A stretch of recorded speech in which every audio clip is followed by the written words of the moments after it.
भारत माता की। अरे भाई ऐसे बोलोगे? इतने सारे युवा है, जोर से बोलिए, आवाज मोदी जी तक जानी चाहिए। मेरे साथ दोनों हाथ उठाकर परिवर्तन के संकल्प के साथ बोलिए, भारत माता की, भारत माता की। मंच पर उपस्थित श्रीमान वर्मा जी, यहां के लोकप्रिय प्रत्याशी जयवीर सिंह जी, श्री प्रभुलाल जी कठेरिया जी, श्री के गुप्ता जी, फूल सिंह जी बघेल जी, महेश राजपूत जी, श्रीमती सुमन चतुर्वेदी जी, अश्विनी भारद्वाज जी, श्रीमान इंद्रजीत जैन जी, अतुल प्रताप सिंह जी, पुष्पेंद्र पाल सिंह जी, अवधेश सक्सेना जी, और आज की सभा में आए हुए प्यारे भाइयों बहनों और विशेषकर युवा मित्रों,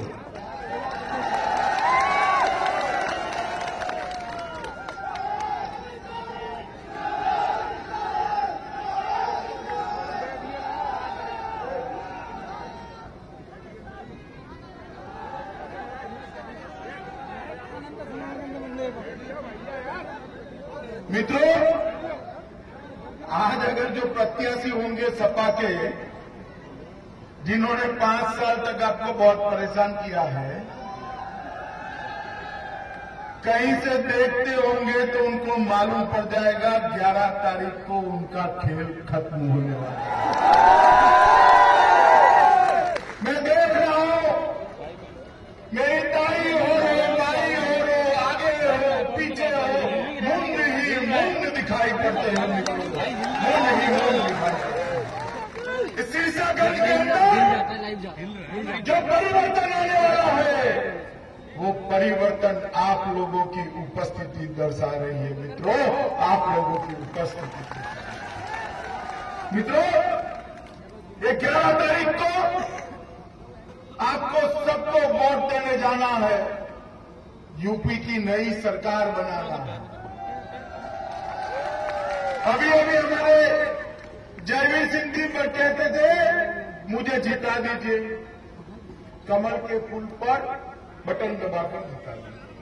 मित्रों, मैं कहता हूं, आप वोट किसी विधायक को बदलने के लिए मत डालिए, किसी को विधायक बनाने के लिए मत डालिए, किसी मुख्यमंत्री को बदलने के लिए मत डालिए, किसी मुख्यमंत्री बनाने के लिए मत डालिए, यूपी का भाग्य बदलने के लिए आपने वोट डालिए।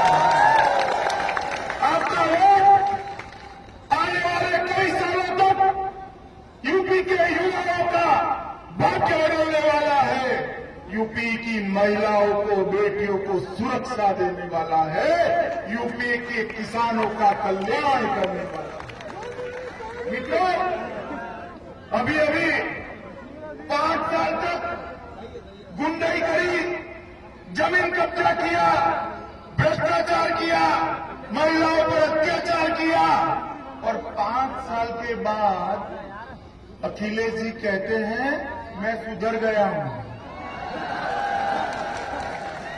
भाई, आपका विधायक वो है या बदला है उन्होंने? प्रत्याशी बदला है या ये वो है? चाचा शिवपाल कहां है बताओ भाई?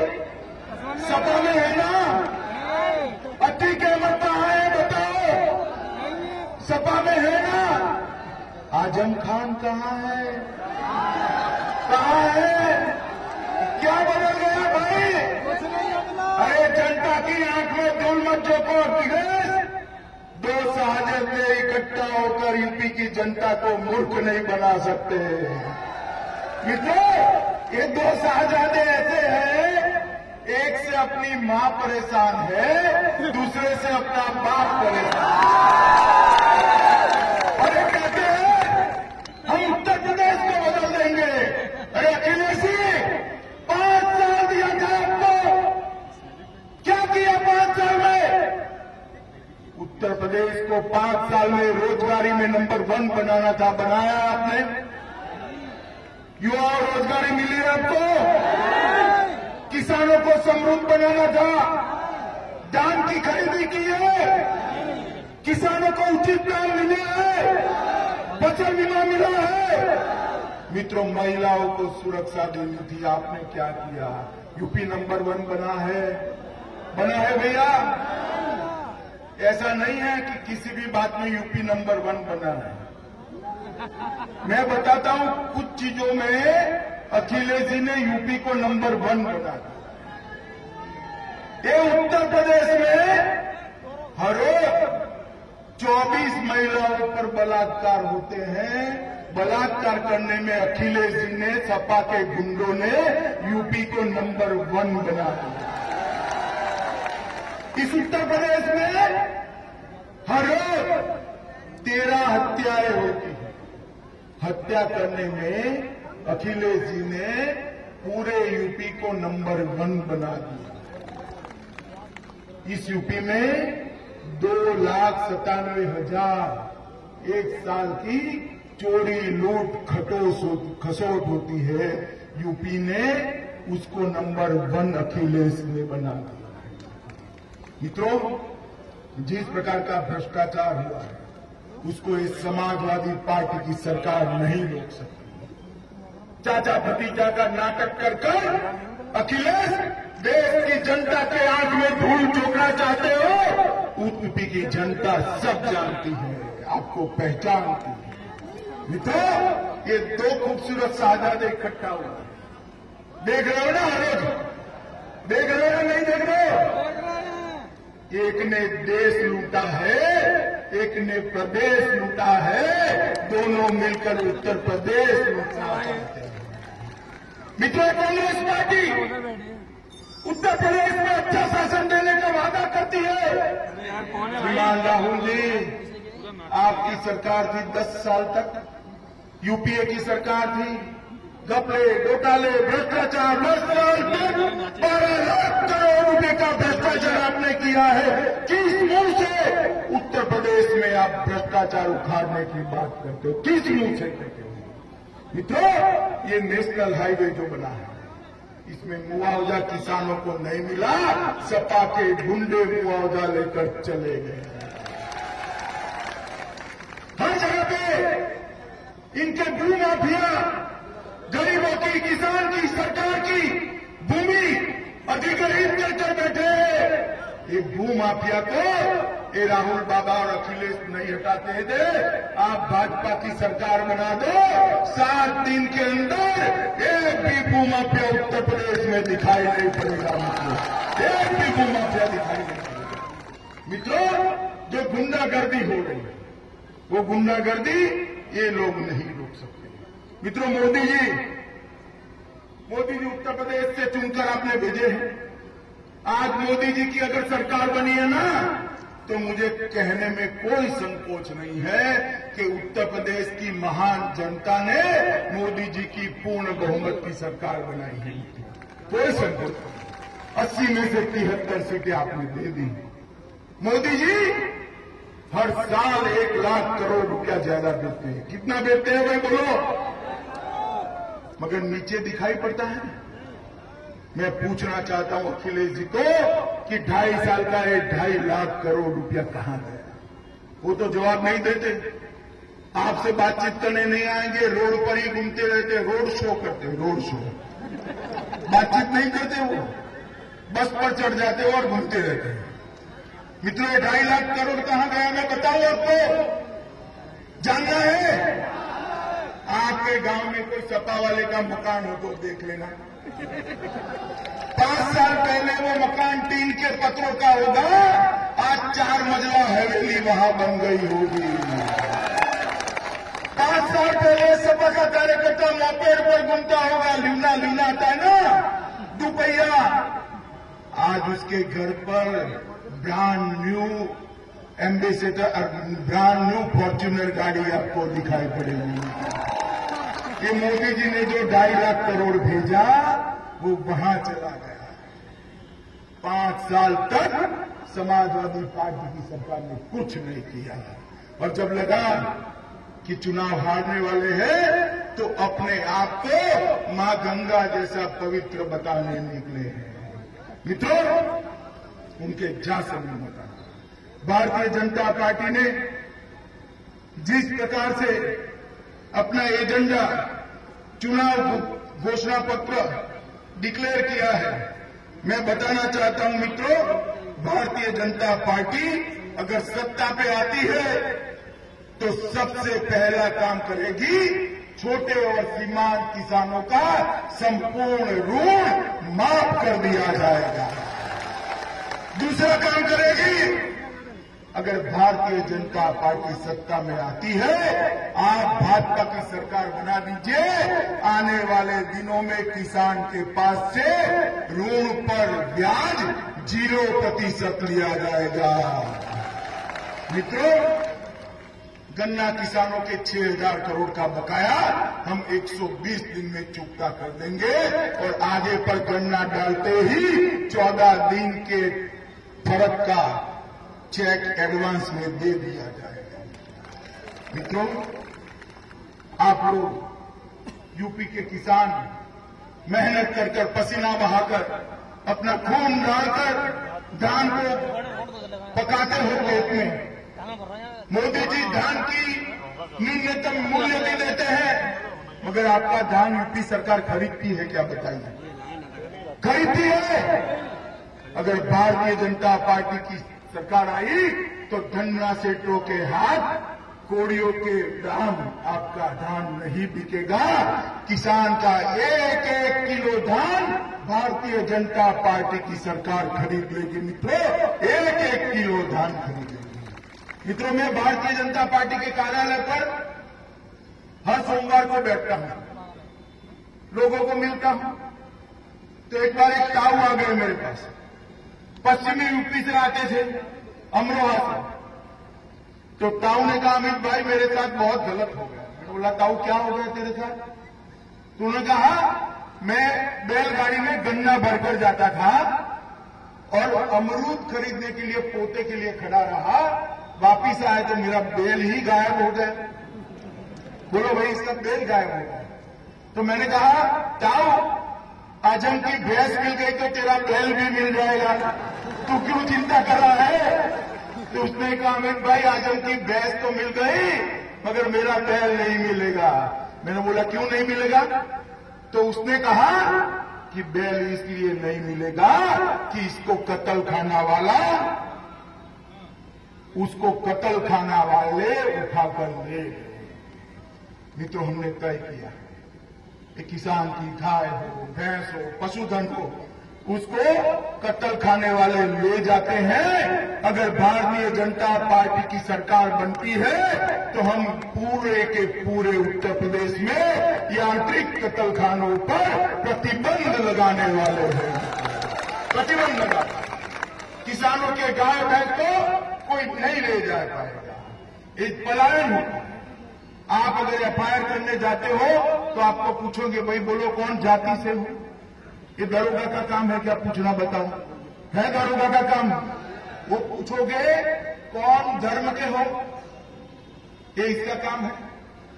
अगर आप पाल हो, बघेल हो, राजपूत हो, ब्राह्मण हो, बनिया हो, एफआईआर नहीं ली जाएगी आपकी। लिखी जाएगी? बताइए, लिखी जाएगी? मित्रों, हम गारंटी देते हैं, किसी भी जाति हो, कोई भी धर्म हो, इसकी प्राथमिकी तुरंत ही दरोगा ने रजिस्टर करनी पड़ेगी, तुरंत रजिस्टर करनी पड़ेगी। नहीं तो इस तरह से देश नहीं चल सकता। यहां इतने सारे युवा पढ़ बैठे, बहुत तालियां बजा रहे हैं। भाई, आप में से कितने को लैपटॉप मिला है? जरा हाथ खड़ा करो तो। कितने लोगों को मिला है? जरा हाथ खड़ा करो तो। मिला है किसी को? क्यों नहीं मिला?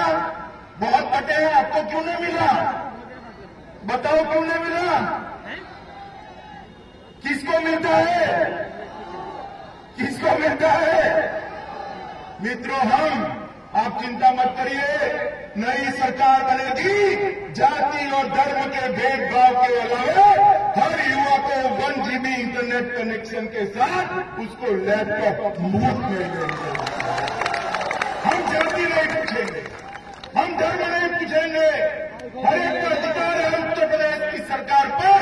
हमारे नेता नरेंद्र मोदी का नारा है सबका साथ सबका विकास। मित्रों, इसके आधार पर सरकार चलेगी। मित्रों, 25 नई डेयरियां उत्तर प्रदेश में हम बनाने वाले हैं। 25 मेडिकल कॉलेज बनाने वाले हैं। 80 इंजीनियरिंग कॉलेज बनाने वाले हैं। उत्तर प्रदेश के युवा को पढ़ने के लिए कहीं बाहर नहीं जाना पड़ेगा। मित्रों, कहीं बाहर नहीं जाना। आप मुझे बताइए, आप पर अगर वर्ग 3 और 4 की बहाली का इंटरव्यू आता है तो आपको नौकरी मिलेगी क्या? मिलेगी? इंटरव्यू होगा तो क्यों नहीं मिलेगी? मैं बताऊं क्यों नहीं मिलेगी? देना पड़ता है ना, देना पड़ता है ना। इंटरव्यू होता है तो देना पड़ता है। हमने तय किया है कोई इंटरव्यू वर्ग 3 और 4 के कर्मचारियों के लिए नहीं होगा। जिसके मार्क ज्यादा होंगे उसको नौकरी मिल जाएगी। कोई भ्रष्टाचार नहीं होगा। ये काम सिर्फ और सिर्फ भारतीय जनता पार्टी की सरकार कर सकती है। मित्रों, बहुत सारे ऐसे काम हैं, बहुत सारे काम हैं जिसको भारतीय जनता पार्टी की सरकार हाथ में लेना चाहती है। मगर अभी अभी ये रोड शो कर ये 2 शाहजादे उत्तर प्रदेश की जनता की आंख में धूल फेंकना चाहते हैं। मित्रों, आप मुझे बताइए, ये दोनों में से किसी ने गरीबी देखी है क्या? खेत में गए हैं? पानी डाला है कभी? धान काटा है? मित्रों, अभी अभी आगरे में रोड शो कर रहे थे। कुछ दिन पहले किसान यात्रा लेकर निकले थे राहुल जी, किसान यात्रा। तो कहते थे हम आगरा में आलू की फैक्ट्री लगा देंगे। अब राहुल बाबा को ये भी मालूम नहीं है भैया, आलू फैक्ट्री में नहीं होता है, खेत में होता है। आलू के किसानों के लिए करना है तो आलू के उचित दाम मिले, इसके लिए चिप्स की फैक्ट्री लगानी पड़ती है जो भारतीय जनता पार्टी की सरकार लगाएगी। मित्रों, और कोई नहीं लगा सकता। ये राहुल बाबा कई बार बड़े प्यास यूं करते हैं, मालूम है ना, और पूछते हैं मोदी जी बताओ 2.5 साल में आपने क्या किया? अरे राहुल बाबा, ये उत्तर प्रदेश का चुनाव है, देश का चुनाव नहीं है। पहले आपके साथी ने 5 साल में क्या किया वो बताओ। 3 महीना पहले राहुल बाबा कहते थे 27 साल यूपी बिहार। अब उनको लगता है 27 नहीं 23 साल, 5 साल बहुत अच्छे थे। क्या बदल गया भाई? और अखिलेश जी कहते हैं कि हमने बहुत अच्छा काम किया है। तो 100 सीटें कांग्रेस को क्यों देनी पड़ी? अच्छा काम किया था तो क्यों समर्थन लेना पड़ा? आप में विश्वास नहीं था। चुनाव के पहले अखिलेश जी आपने हार को स्वीकार कर लिया है कि समाजवादी पार्टी जीत नहीं सकती। ये राहुल बाबा कहते हैं मोदी जी आपने क्या किया? भाई राहुल बाबा, मोदी जी को क्या पूछते हो? मैं जवाब देता हूं। मोदी जी तो बहुत बड़े आदमी हैं, मैं जवाब देता हूं। सबसे पहले हमने देश को बोलने वाला प्रधानमंत्री, आपने तो एक ऐसा प्रधानमंत्री दिया था जिसकी आवाज आपकी मां और आपके अलावे किसी ने सुनी ही नहीं। राहुल बाबा, हमने एक ऐसी सरकार दी है जिसको 2.5 साल हो गए। 2.5 साल में हमारे विरोधी भी मोदी जी पर भ्रष्टाचार का एक भी आरोप नहीं लगा पाए, एक भी आरोप नहीं लगा पाए। राहुल बाबा पूछते पहले भी गोलीबारी होती थी, अब भी गोलीबारी होती है, क्या फर्क पड़ गया है? राहुल बाबा, फर्क आपको मालूम नहीं पड़ेगा। आपकी आंख पर इटालियन चश्मा चढ़ा हुआ है, इटालियन चश्मा। आपको मालूम नहीं पड़ेगा। मैं बताता हूं क्या फर्क पड़ गया। पहले जब सोनिया मनमोहन की सरकार थी, कश्मीर की और पर गोलीबारी होती थी सरहद पर, तो उसकी शुरुआत पाकिस्तान की सेना करती थी और उसका अंत भी पाकिस्तान की ही सेना का। आज भी गोलीबारी होती है, राहुल बाबा की बात सही है। आज भी उसकी शुरुआत पाकिस्तान की सेना करती है, मगर उसका अंत हिंदुस्तान की फौज करती है। अगर वहां से गोली आती है, यहां से गोला जाता है, इनका जवाब पत्थर से दिया जाता है। ये फर्क पड़ा है राहुल बाबा। आपके जमाने में भाई हेमराज का सर काट कर ले गए थे, उसको अपमानित किया था। देश की सुरक्षा करने वाले सुरक्षाकर्मी का, फौजी का सर पाकिस्तान की सरजमीन पर अपमानित किया था। आपके माथे पर जू नहीं रहेगी थी राहुल बाबा, जू नहीं रहेगी। और हमारे समय में पाकिस्तान ने उरी पर हमला किया, बड़े सवेरे तड़के 3 बजे हमला किया, सोते हुए 12 जवानों को जिंदा जलाया, उनको लड़ने का भी मौका नहीं दिया। पूरे देश में रोष, गुस्सा, हताशा थी, क्या होगा। सबको लगता था कि इस बार भी एक निवेदन आएगा, एक आध दो हाई कमिश्नर में से लोगों को वापस भेज देंगे और इस बार यूपी के युवाओं ने बनाई हुई सरकार थी, नरेंद्र मोदी की सरकार थी, भारतीय जनता पार्टी की सरकार थी, सोनिया मनमोहन की सरकार में थी। 10 ही दिन में मोदी जी ने सेना को ऑर्डर दिए, अंदर घुसकर आतंकवादियों को ठोक कर सेना वापस आ गई। सर्जिकल स्ट्राइक ने पूरी दुनिया में हिंदुस्तान का माथा ऊंचा करने का काम किया है। मित्रों, राहुल बाबा ऐसी सरकार चलाएंगे। मित्रों,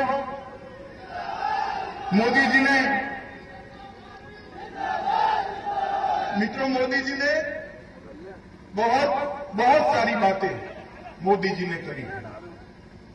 यहां पर पूरे उत्तर प्रदेश में 50 लाख से ज्यादा महिलाओं को उज्ज्वला योजना के तहत गैस देने का काम किया है। हम चाहते हैं कि बहुत सारा काम उत्तर प्रदेश के अंदर युवाओं को रोजगार मिले, महिलाओं को सुरक्षा मिले, किसानों के धान की खरीदी हो, पढ़ाई शिक्षा सब ठीक हो, कानून और व्यवस्था ठीक हो। मगर हम क्या करें, मोदी जी जो भी करते हैं नीचे से सहयोग नहीं मिलता है। मैं आपको एक बात समझाना चाहता हूं। एक बिजली का बड़ा कारखाना हो और वो कारखाने में बिजली बनती हो और हाई टेंशन लाइन से बिजली के खेत में से जा रही ऐसे हो जाती हो, तो आपके घर में सीधी आ जाएगी क्या? आएगी? गांव में ट्रांसफार्मर लगेगा या नहीं लगेगा? लगेगा या नहीं लगेगा भैया? और घर में मीटर लगेगा या नहीं लगेगा? बाद में ही बिजली घर में आएगी ना। तो मोदी जी की विकास की ये जो बातें जाती है वो दिल्ली का हाई टेंशन लाइन है, मगर लखनऊ का ट्रांसफार्मर है वो जल चुका है। आपका विधायक है वो मीटर है, मीटर आपके एरिया में विकास लाने का, वो भी खराब हो चुका है। आप बताइए मुझे, ट्रांसफार्मर बिगड़ जाता है तो क्या करते हैं? अंधेरे में रहते हैं क्या? क्या करते हैं? पीछे बताइए क्या करते हैं? पीछे बताइए क्या करते हैं? बता देते हैं ना, उखाड़ कर फेंक दीजिए इस समाजवादी पार्टी की सरकार को।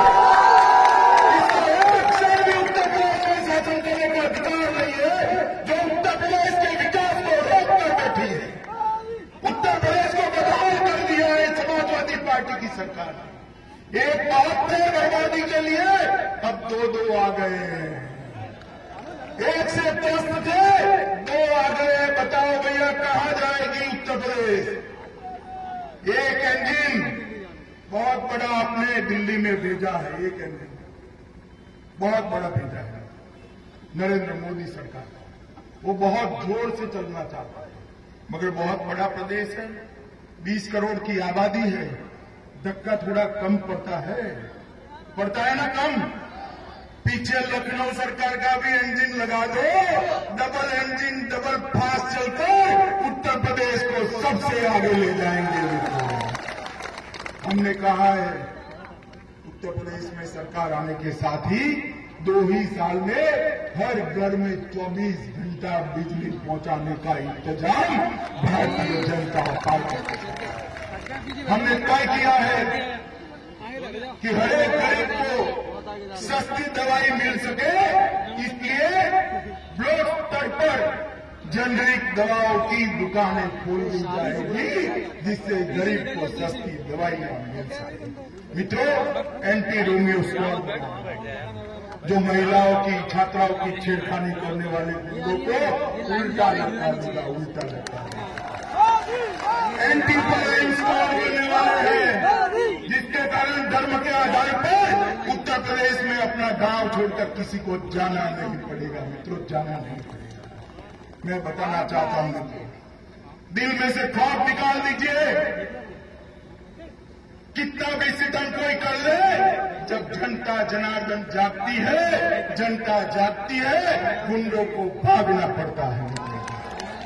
मैं पूरे पुल को जानता हूं और जानकर कहना चाहता हूं कि कान खोलकर सुन ले, जो भी गुंडों को बचाने का प्रयास करते हैं, वो सभी लोगों को 9 मार्च के बाद जवाब देना पड़ेगा, जवाब देना पड़ेगा।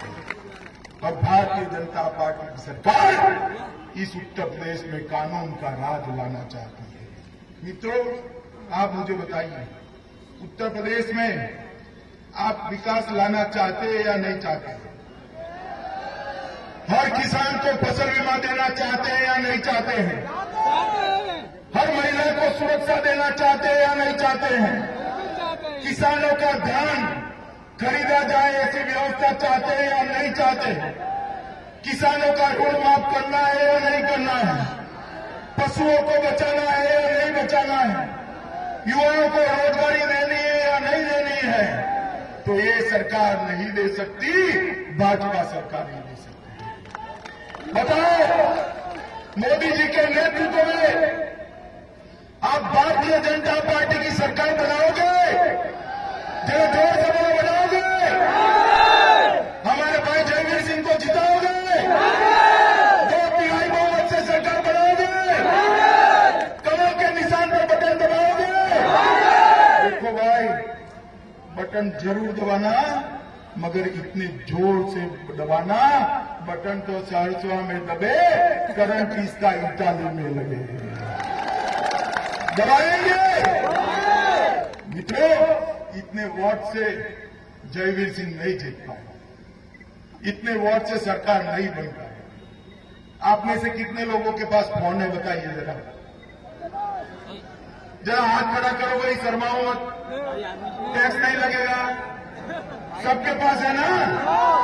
तो मेरी सभा समाप्त होते ही 30 फोन अपने सगे वाले दोस्तों को करोगे क्या नहीं करोगे?